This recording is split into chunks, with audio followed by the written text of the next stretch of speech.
नमस्ते साथियों, कैसे हैं आप लोग। आशा करता हूं कि आप लोग ठीक तरह से होंगे और अपना अध्ययन ठीक तरह से कर रहे होंगे। भारतीय इतिहास की यात्रा का यह 88वां व्याख्यान है और इसके अंतर्गत हम अध्ययन करेंगे अगस्त प्रस्ताव के बारे में, जिसे लिनलिथगो प्रस्ताव के नाम से भी जाना जाता है। लिनलिथगो प्रस्ताव, जो कि लिनलिथगो ब्रिटिश गवर्नर हुआ करते थे, इनके द्वारा लाया जाता है, अतः इसे लिनलिथगो प्रस्ताव के नाम से जाना जाता है। इसके लिए सबसे पहले आपको डेट याद रखनी है। इसकी डेट है 3 अगस्त 1940 को यह प्रस्ताव लाया गया। और क्या ऐसी ज़रूरतें थी जिनको पूरा करने के लिए यह प्रस्ताव लाया गया।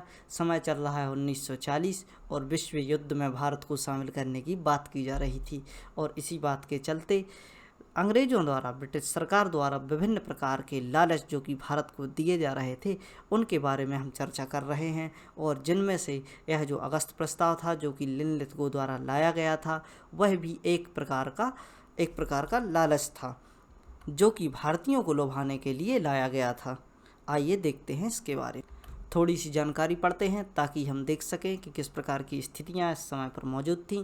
द्वितीय विश्व युद्ध में भारतीयों को शामिल किए जाने के मुद्दे पर कांग्रेस सरकार ने अपने द्वारा शासित सभी राज्यों के कांग्रेसी मंत्रिमंडल से इस्तीफा दे दिया।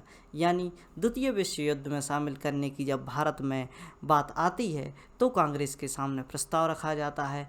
और जब हम देख सकते हैं कि भारतीय लोगों को शामिल करने के लिए भारतीयों का ही सहारा लिया जाता था, अतः इनके जो नेता हुआ करते थे, जिनकी जो सरकारें, कांग्रेस की सरकारें 1940 में अपने जो राज्य में हुआ करती थी, जैसे ही इस बात के लिए इनके लिए प्रस्ताव यहाँ से आता है तो कांग्रेस अपने मंत्रिमंडल से इस्तीफा दे देती है।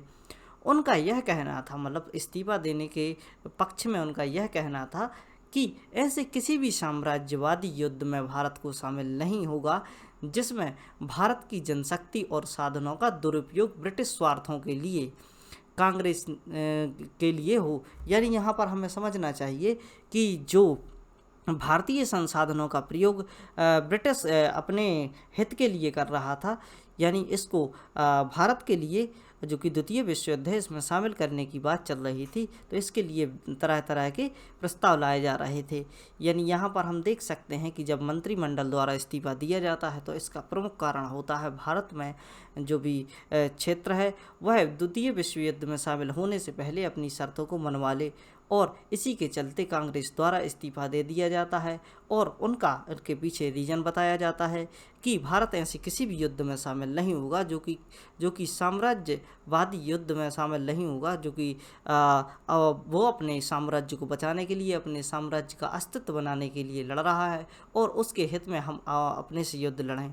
भारत के द्वारा यह भी बातें निकल कर आ रही थी कि एक तरह से देखा जाए तो हम ब्रिटिश सरकार के गुलाम हुआ करते थे, और इस प्रकार की बातें निकल के आ रही थी, यदि हम युद्ध में हार भी जाते हैं तो आज आपकी गुलामी में है, और इसके यदि भारत युद्ध हार भी जाता है तो जापान के पास इसकी गुलामी चली जाएगी। इससे हमें ज़्यादा कुछ फ़र्क नहीं पड़ेगा, लेकिन आपको इससे बहुत फ़र्क पड़ेगा, क्योंकि आपका उपनिवेश हाथ से चला जाएगा। भारत जैसी भूमि जहाँ पर कई संसाधन मौजूद थे, और यहाँ पर जो जनतंत्र था, यहाँ पर लोग मौजूद हुआ करते थे, यहाँ के संसाधनों का उपयोग वह कर रहे थे, और ब्रिटिश सरकार के द्वारा यह सोचा जा रहा था कि किसी भी कंडीशन में, किसी भी हालात में भारत इनके हाथ से ना निकल जाए।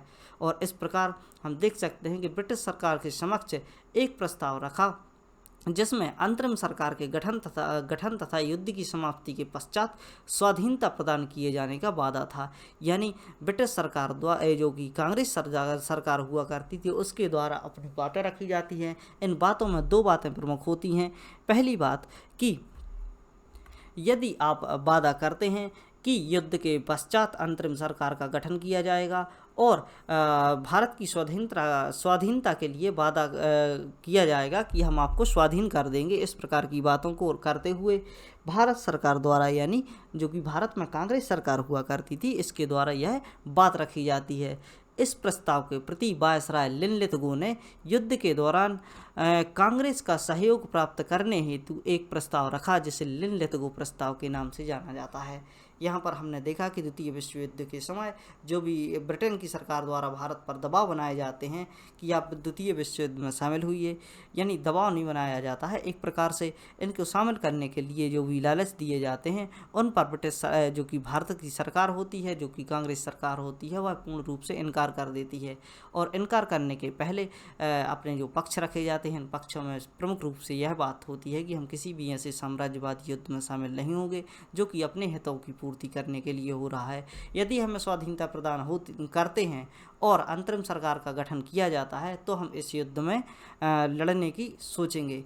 और आगे इस प्रकार हम देख सकते हैं कि इस प्रस्ताव के प्रति यानी जब यह बातें रखी जाती हैं, जो बातें स्वाधीनता के लिए और अंतरिम सरकार की दो बातें रखी जाती हैं, तो इसके विपक्ष में वायसराय लिनलिथगो द्वारा अपना जो प्रस्ताव लाया जाता है उस प्रस्ताव को लिनलिथगो प्रस्ताव के बारे में लिनलिथगो प्रस्ताव के नाम से जाना जाता है। आइए समझते हैं क्या था इस प्रस्ताव में। अगस्त प्रस्ताव या लिनलिथगो प्रस्ताव जो कि 3 अगस्त 1940 को लाया गया था। इस प्रस्ताव में कांग्रेस की अंतरिम सरकार की मांग को अस्वीकार कर दिया गया, यानी सबसे पहली चोट यहाँ पर पड़ी। यानी हम देख सकते हैं कि सबसे पहले जो कि कांग्रेस सरकार द्वारा अपनी मांग रखी जा रही थी कि अंतरिम सरकार का निर्माण किया जाए, इस मांग के लिए ब्रिटिश सरकार द्वारा अस्वीकार कर लिया जाता है। आगे देखते हैं, तथा उसके स्थान पर वैकल्पिक प्रस्ताव रखा, यानी इसके स्थान पर जो वैकल्पिक प्रस्ताव रखा जाता है जिसमें कहा गया कि भारत में औपनिवेशिक स्वराज्य स्थापित किया जाएगा, यानी आपको स्वतंत्रता प्राप्त नहीं होगी।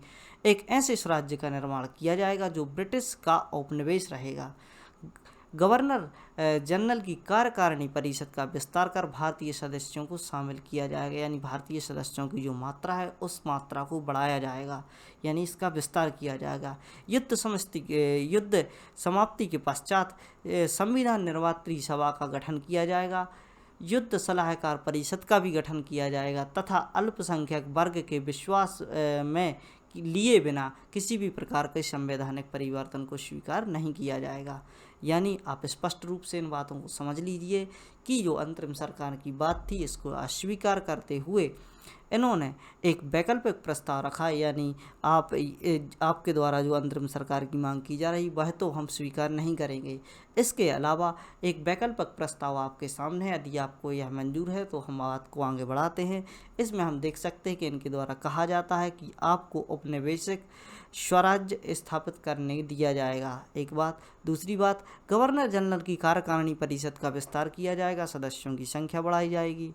और आगे देखते हैं कि युद्ध की समाप्ति के पश्चात संविधान निर्मात्री सभा जो कि एक उपनिवेश के लिए गठित होनी थी उसका गठन किया जाएगा, ठीक है। और आगे देखते हैं, युद्ध की सलाहकार परिषद का गठन किया जाएगा तथा अल्पसंख्यक वर्ग, यानी अल्पसंख्यक वर्गों की जो बात हो रही थी कि जो भी भारत में अल्पसंख्यक वर्ग हैं उनका विश्वास लिए बिना, यानी उनका मत लिए बिना किसी भी प्रकार का संवैधानिक परिवर्तन को स्वीकार नहीं किया जाएगा।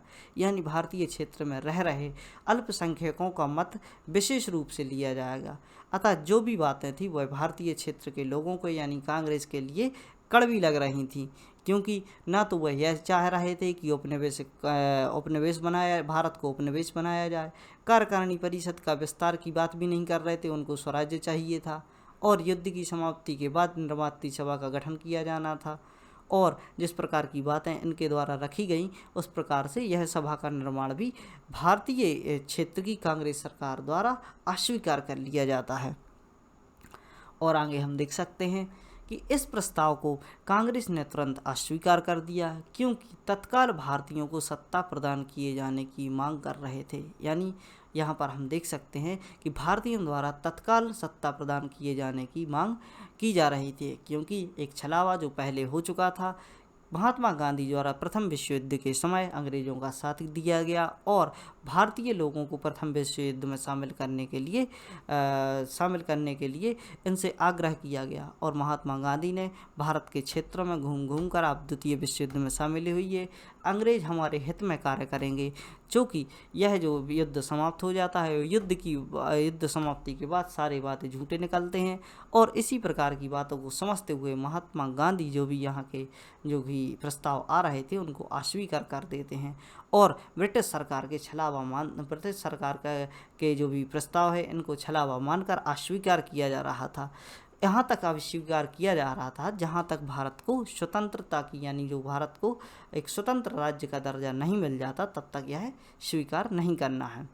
इसके साथ साथ ब्रिटिश सरकार द्वारा मुसलमानों को प्रदान किए हुए विशेष दर्जे के भी विरोधी थे। यानी हम देख सकते हैं कि इन्होंने मुसलमानों के लिए एक विशेष विशेष दर्जा दिया गया था, इसके विरोध में भी कांग्रेस सरकार